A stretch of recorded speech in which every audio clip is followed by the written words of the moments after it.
So a quick note, do not take your first online Tantra class after a workout because you may be sweaty and not mentally there. We took our first Tantra class and online, and so we just wanted to share our thoughts and revelations. Okay, first, why, Vanessa, are we doing this? Why are we doing the Tantra class? Yeah, like why even? Curiosity, deepening our understanding of sexuality and each other's pleasure. I think just like next leveling. Yeah, so for me, sex has always been the stuff in locker rooms. Sex has always been about the finish. Sex has been aggressive. Sex has been, predictable. And so I wanted to explore Tantra because I think it could, like Vanessa says, it could deepen your relationship. It's something new. It's different. I think it's also challenging in that you're rewiring yourself. You're doing something that may feel unnatural, but the truth is this is more natural than the other stuff. And part of it is connection. Part of it is my own self-challenge.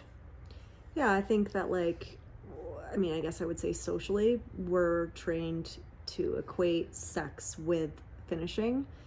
And I think one of the things that the practitioner spoke to is during some of the exercises, especially for women, that there's no performing. So you don't make noises, you don't, and the same for men, right? The performance of feeling like they need to stay hard or they need to whatever. Well, you can do whatever you want. You can do make whatever noises. you want, but she actually specifically said to not perform.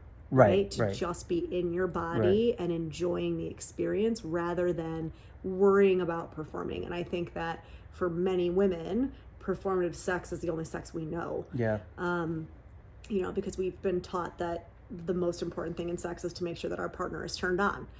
And so I think even just hearing that, it was a little bit of like it's like it logically, but it was a little bit of a relief to have her be like, no, this is actually part of the process or part of the practice, is to just enjoy this massage or this whatever exercise you're doing. Yeah, and then there's this thing for men where if your partner isn't turned on, you feel less of a man. Mm-hmm. So the men feeling pressured to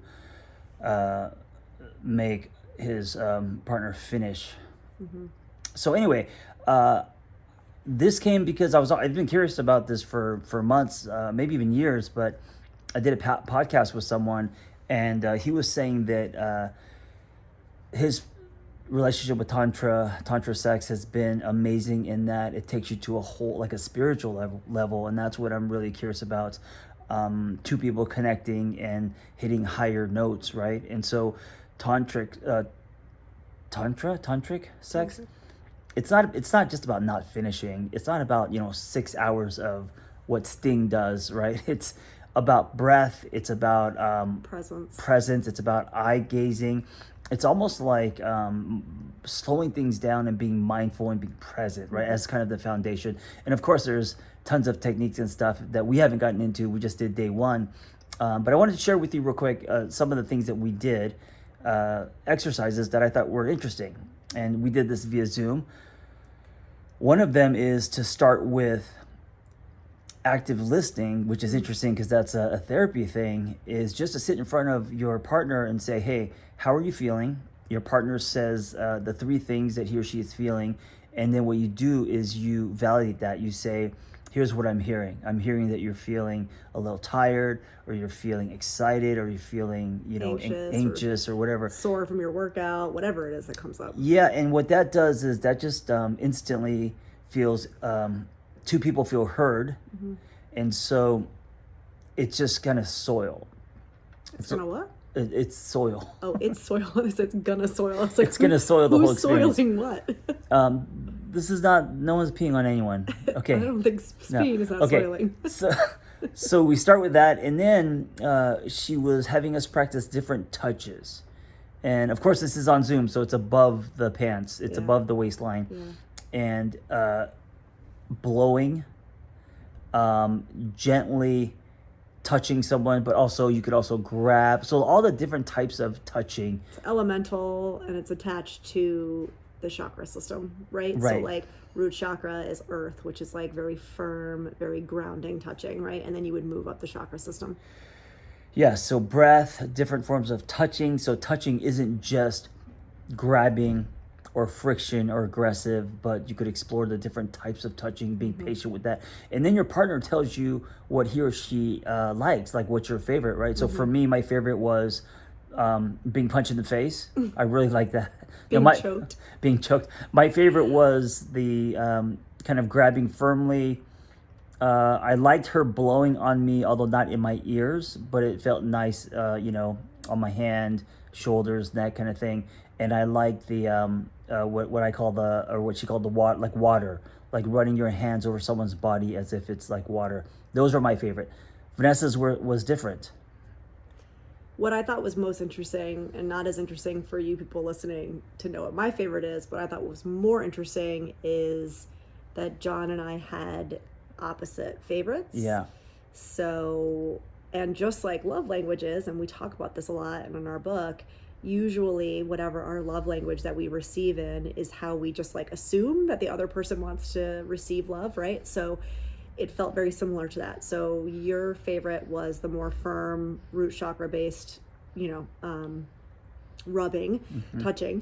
And mine was what she called metal or like ladybugs. So you can picture kind of like your fingers, like kind of creeping up somebody's arm or across your head or your face.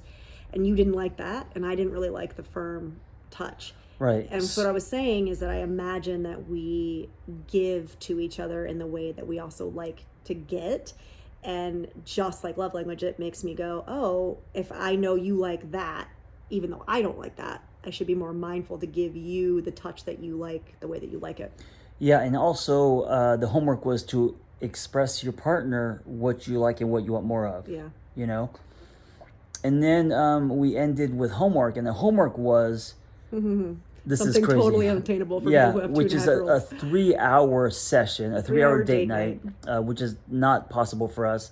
We could do an hour, right? But 3 hours. We might be able to do 2. Well, if we could do. Goes to bed on we time. could do 3 hours if we get a overnight babysitter and we go get a hotel or do a staycation, of course. But 3 hours is a long time. Yeah. So it's supposed to be a 3-hour, starting with breath, starting with the how you feel, and then we each give each other a 1-hour massage. Using all the different types of touches, right? So being curious, not your same, stroking or whatever. Or massage that has an endpoint. Right. So the massage, there's no intention to finish, right? It's just exploration for an hour, and you're starting on you're starting face down as your partner massages you, and then you do it to your partner. So that's 2 hours, and the point is. You're not really supposed to finish, but you also don't want to. If a partner does want to finish, it's okay. You don't shame the partner, right? You don't say, "Hey, you failed. This isn't what you were supposed to do." You celebrate it, and it's okay. And if the other person doesn't want to finish, you also celebrate that. So it's really about love. Where you're at. Yeah, it's really about being love and caring, and whatever you challenge yourself with, it's okay. So if you're so turned on that you want to finish, you're not a failure because you wanted to finish, right? Then you finish. And so then does a partner help? I'm assuming yes, or do you just go take care of it by yourself? That's a good question. I don't think we asked her that specifically. Well, she said the partners, you guys should celebrate each other's wishes, whatever they are, and it should come from love. Yeah, but I don't know if celebrating each other's wishes is the same as then doing what they want you to do. I don't know. We have to ask her that question, honestly. Well, I got the impression that if someone wants to finish, then of course you help them finish. And if they don't want to finish, then you respect that as well. So it's a together thing, not okay, go take care of that by yourself kind of thing. And that's it. So that's our first day of Tantra 101. And I mean, she was saying there's like you could learn a full day of just like techniques and of course tons of different things, massages and the orgasmic techniques and breath work and all that. So it's a ton of information, but it was good. I learned a lot, and I'm assuming we're gonna do this homework not for 3 hours, maybe for 1 hour, and we will keep you updated on our findings. Real quick as we end, when I was doing this, I was thinking about the dates that I've had in the past where like I've never really had a one night stand, but the dates that I've had where I was intimate with someone and it was the complete opposite of being present, mindful, and going slow, but it was just kind of like aggressive and fast. Like a race to the finish. Yeah, and I know one of my experiences, I think she was taken aback, and also I think she was performing for me, and I don't. It just gave me new lenses going back to those experiences. You know what I'm saying? Like, have you had an experience like that on a date where people weren't present, or maybe with?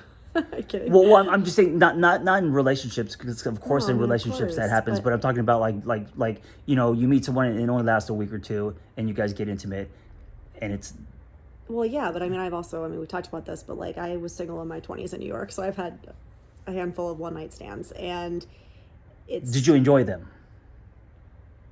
I think at the time I felt like I enjoyed it. If you ask me who I am now, if I enjoyed it, I think what I prefer now is different than then. So I think I had a lot less awareness back then, where I was definitely performing, and I wasn't really having my needs met, other than just the need of like validation of like I took this hot guy home.